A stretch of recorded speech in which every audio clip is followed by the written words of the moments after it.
Hello বন্ধুরা, good morning, welcome back to my channel. সবাই কেমন আছো? ভালো আছো? আমিও কিন্তু খুব ভালো আছি। তো দেখো, সকাল সকাল কিন্তু চলে আসলাম ডেইলি ব্লগ ভিডিও নিয়ে তোমাদের সাথে গল্প করতে। আর হ্যাঁ বন্ধুরা, তোমরা আমাকে অনেকেই কমেন্ট করছো যে তুমি অনেকদিন লাইভে আসছো না বা তুমি ব্লগ ভিডিও ছাড়ছো না, কি হয়েছে, কি করছো, তোমার কোনো খবর নেই।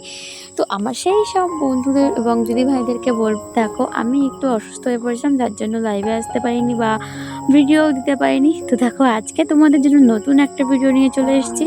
সকাল সকাল এখানে কিন্তু দেখো আমি বাসন মাজা শুরু করে দিয়েছিলাম। আর এখানে দেখো মা কিন্তু নদীতে যেহেতু জল চলে এসছে, এখানে ছিপ নিয়ে বসেছিল। কারণ এখানে চিংড়ি মাছ, মানে ছোট্ট ছোট্ট চিংড়ি মাছ দিয়ে যদি ছিপ ফেলা হয় না, তাহলে কিন্তু এরকম সাইজের দান্নে মাছ ধরে। আর দেখো, মোবাইলে তোমরা দেখে মনে করছো অনেকটাই ছোট, কিন্তু না, একটু বড় আছে মাছগুলো, একেবারেই খুব ছোট নয়। তো এই যে দেখতে পাচ্ছ, এটা হলো আমাদের বাসন মাজা বা চান করা জায়গা। তোমরা যারা আমার লাইভে আসছো তারা তো তোমরা দেখেইছো। তো ওইখানে বসে বসেই কিন্তু মাছ ছিপ বাজছিল, আর ওখানে কিন্তু মাছ ধরিয়েছে, তোমরা দেখতেই পেলে। আর এদিকে দেখো, আমি কিন্তু রান্না শুরু করে দিয়েছি। অলরেডি কিন্তু আমার ভাত হয়ে গেছে। আর এখানে কিন্তু দেখো আলু এনে রেখে দিয়েছি।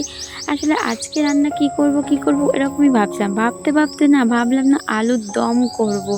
তো তোমাদের দাদাভাই বলছে আলুর দম দম দম দম মারো দম, এরকম গান শুরু করেছে। তো গান করতে করতে শাশুড়ি মা বললো আমি একটু ছিপ ফেলে দেখি।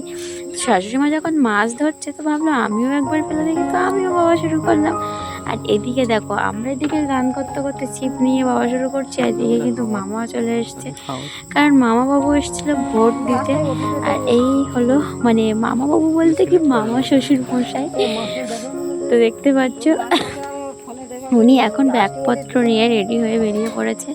তো ফাইনালি বিকালের দিকে একটু ঘুরোঘুরি করতে চলে আসলাম। এখানে দেখো তোমাদের দাদাভাই মাঠে চলে এসেছে খেলতে।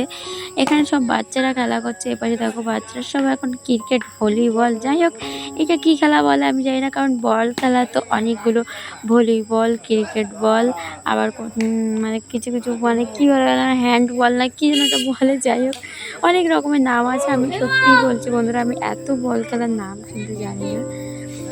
তো ফাইনালি এই যে দেখো, এখানে কিন্তু খেলা করছে। আর এখানে তোমাদের দাদাভাইও চলে এসেছিল। তো বন্ধুরা, তোমরা আমাকে অনেক অনেক কমেন্ট করেছো, আমি সত্যিই খুব খুশি হয়েছি, তার জন্য তোমাদের অনেক অনেক ধন্যবাদ। তো তারপরে দেখো আমরা এদিকে চলে আসলাম, কারণ বাচ্চারা তো খেলতেই থাকবে। তো বন্ধুরা, তোমরা তাহলে দেখতে থাকো, ভিডিওটি আমি এখানেই শেষ করছি। সবাই তাহলে ভালো থেকো, পরের ভিডিও সমস্তে আবারও কথা হবে। আর আমার এই ছোট্ট ভিডিওটি তোমাদের ভালো লাগলে চ্যানেলটি অবশ্যই সাবস্ক্রাইব করো, কমেন্ট করো এবং লাইক করো। আর হ্যাঁ, অবশ্যই কিন্তু তোমাদেরকে তোমরা আমাকে জানিও কেমন লাগলো তোমাদেরকে। টাটা, আবার কথা হবে নেক্সট ভিডিও।